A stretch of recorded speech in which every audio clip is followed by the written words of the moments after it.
Taste the Daily. Taste the Daily. ಆಗ್ತಾ ಇದೆ. ಬೆಳ್ತಂಗಡಿಯ SIT ಕಚೇರಿಯಲ್ಲಿ ತನಿಖೆ ನಿರಂತರವಾಗಿ ಸಾಗ್ತಾ ಇದೆ.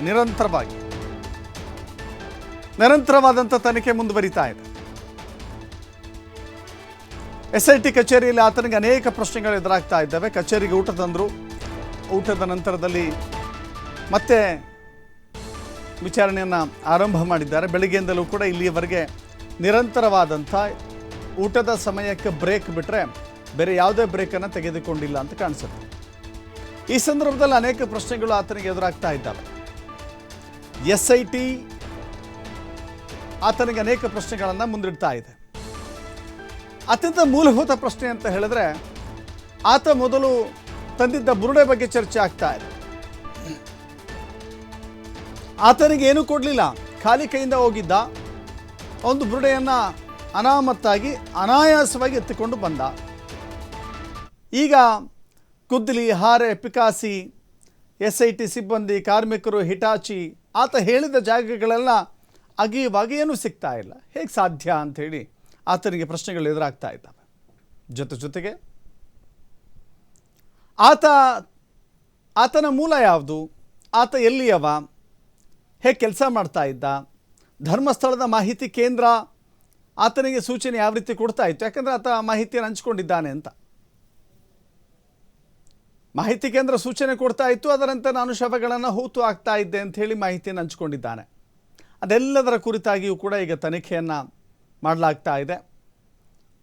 ಇಷ್ಟೂ ಜಾಗಗಳಲ್ಲಿ ಅಗೆದ ನಂತರದಲ್ಲಿ ಬೆಟ್ಟ ಅಗೆದು ಇಲಿ ತೆಗೆದಂತೆ, ಇಲಿ ಹಿಡಿದಂತೆ ಅಂತಾರಲ್ಲ ಹಾಗೆ.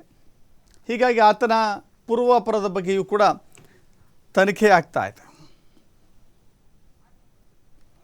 ಮತ್ತಷ್ಟು ಮಾಹಿತಿ ನಮ್ಮ ಪ್ರತಿನಿಧಿ ಆದಿತ್ಯ ನೀಡ್ತಾರೆ. ಆದಿತ್ಯ, ನೋಡ್ತಾ ಇದ್ವಿ ಬೆಳಗ್ಗೆಯಿಂದ ನಡೆದಿರುವಂಥ ಎಲ್ಲ ಬೆಳವಣಿಗೆಗಳನ್ನು.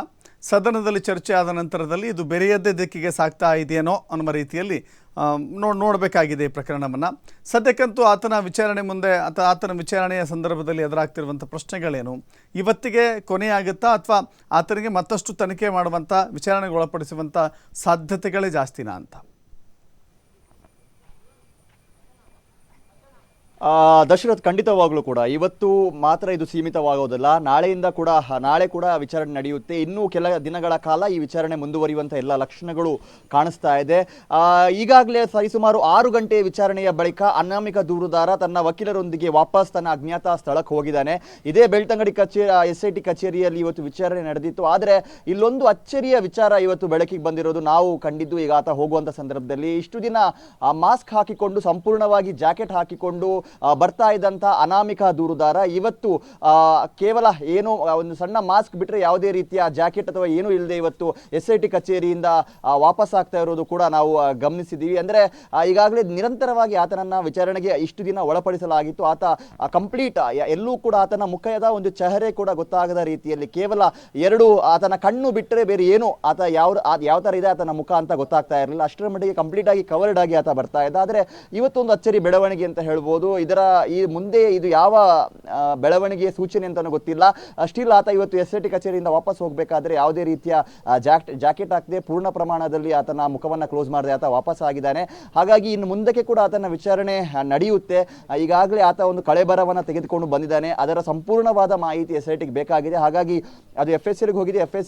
FSLನ ಒಂದು ವರದಿ ಬಂದ ಬಳಿಕ ಈತನ ಹೇಳಿಕೆ ಮತ್ತು ಆ FSL ವರದಿಗೆ ಮ್ಯಾಚ್ ಆದರೆ ಅದು ಪೋಸ್ಟ್ಮಾರ್ಟಮ್ ಆಗಿದೆ, UDR ಆಗಿದೆ. ಇದಕ್ಕೆ ಸಂಬಂಧಪಟ್ಟ ಹಾಗೆ ದಾಖಲೆಗಳನ್ನು ಕೂಡ ಅಧಿಕಾರಿಗಳು ಕಲೆ ಹಾಕ್ತಾ ಇದ್ದಾರೆ. ಇದರೊಂದಿಗೆ ಪಾಯಿಂಟ್ ನಂಬರ್ 6 ಮತ್ತು ಪಾಯಿಂಟ್ ನಂಬರ್ 11ರಲ್ಲಿ ಸಿಕ್ಕಂಥ ಅಸ್ಥಿಪಂಜರದ ಸತ್ಯಾಸತ್ಯತೆ ಏನು ಮತ್ತು ಅಲ್ಲಿನ ಪಂಚಾಯತ್ ಸಿಬ್ಬಂದಿಗಳು 1995 ಇಂದ 2014ವರೆಗೂ ಅಲ್ಲಿ ಕೆಲಸ ಮಾಡ್ತಾ ಇದ್ದಂಥ ಪಂಚಾಯತ್ ಸಿಬ್ಬಂದಿಗಳು ಇವರು ಏನು ಮಾಹಿತಿಯನ್ನು ಕೊಡ್ತಾರೆ. ಯಾಕಂದರೆ ಅಲ್ಲೂ ಕೂಡ ಸಾಕಷ್ಟು ಗೊಂದಲಗಳು ಇದೆ.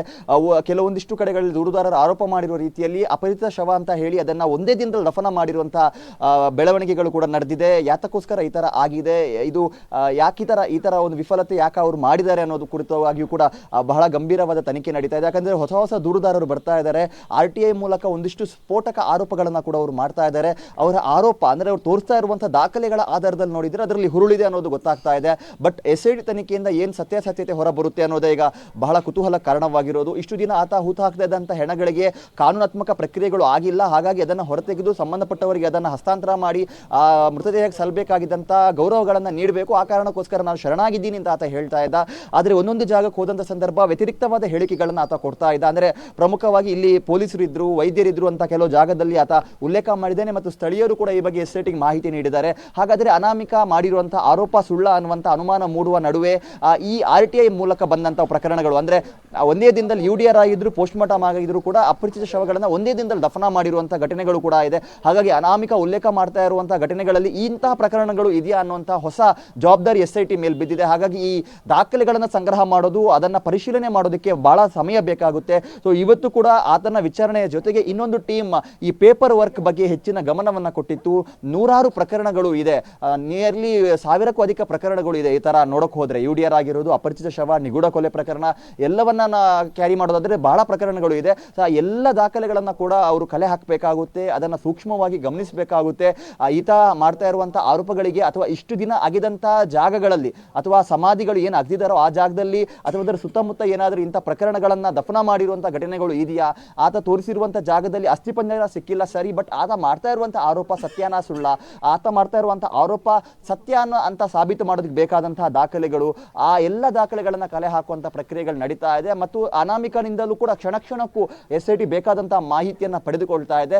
ಈ ಎಲ್ಲವನ್ನ ಈಗ ಏನು ಕ್ರೋಢೀಕರಣ ಮಾಡ್ತಾ ಇದ್ದಾರೋ ಇದನ್ನ FSL ವರದಿ ಬಂದ ಕೂಡಲೇ ಅದರೊಂದಿಗೆ ತಾಳೆ ಮಾಡೋದಕ್ಕಿದೆ. ಇನ್ ಕೇಸ್ ಅಲ್ಲಿ ಪೂರಕವಾದ ವಿಚಾರಗಳು ಅಥವಾ ಈತನ ಆರೋಪಕ್ಕೆ ಪುಷ್ಟಿ ನೀಡುವಂತಹ ಸಾಕ್ಷ್ಯಗಳು ಲಭಿಸಿದ್ರೆ ಮುಂದಕ್ಕೆ ಉತ್ಖನನ ಕೂಡ ನಡೆಯುವಂತ ಸಾಧ್ಯತೆ ಇದೆ. ಈಗಾಗಲೇ ಆತ ಇನ್ನೂ ಜಾಗಗಳನ್ನ ನಾನು ತೋರಿಸ್ತೀನಿ ಅಂತ SIT ಅಧಿಕಾರಿಗಳ ಜೊತೆಗೆ ನಿನ್ನೆವರೆಗೂ ಕೂಡ ಪಟ್ಟು ಹಿಡಿತಾ ಇದ್ದ. ಆದರೆ SIT ಅಧಿಕಾರಿಗಳು ಈಗ ಸ್ಪಷ್ಟವಾದ ಸಂದೇಶವನ್ನ ನೀಡಿದ್ದಾರೆ. ಅಂದ್ರೆ ಇಲ್ಲಿ ಒಂದು ಹಂತದ ತನಿಖೆ ಆಗ್ತಾ ಇದೆ, ಆ ಬಳಿಕವೇ ಆ ತನಿಖೆ ಆಧಾರದಲ್ಲಿ ಉತ್ಖನನ ಮಾಡಬೇಕು ಅಥವಾ ಮಾಡಬಾರದು ಅನ್ನುವಂತಹ ನಿರ್ಧಾರವನ್ನು ನಾವು ಕೈಗೊಳ್ತೀವಿ ಅನ್ನುವಂಥ ರೀತಿಯಲ್ಲೂ ಕೂಡ ಆತನಿಗೆ ಸ್ಪಷ್ಟ ಸೂಚನೆಯನ್ನು ನೀಡಿದ್ದಾರೆ. ಹಾಗಾಗಿ ಮುಂದಕ್ಕೆ ಈ ದಾಖಲೆಗಳ ಆಧಾರ ಮತ್ತು ಕ್ರೋಢೀಕರಿಸಿದ ಸಾಕ್ಷ್ಯಗಳು ಬಂದಂತಹ ಜೀವಂತ ಸಾಕ್ಷಿದಾರರು, ಸ್ಥಳೀಯರ ಹೇಳಿಕೆ ಎಲ್ಲದರ ಆಧಾರದ ಮೇಲೆ SIT ಒಂದು ಕ್ಲಾರಿಟಿಗೆ ಬಂದು ಮುಂದೆ ಉತ್ಖನನ ಮಾಡಬೇಕು ಅಥವಾ ಮಾಡಬಾರದು ಅನ್ನುವಂಥ ನಿರ್ಧಾರಕ್ಕೆ ಬರುವ ಸಾಧ್ಯತೆಗಳು ಕೂಡ ಇದೆ.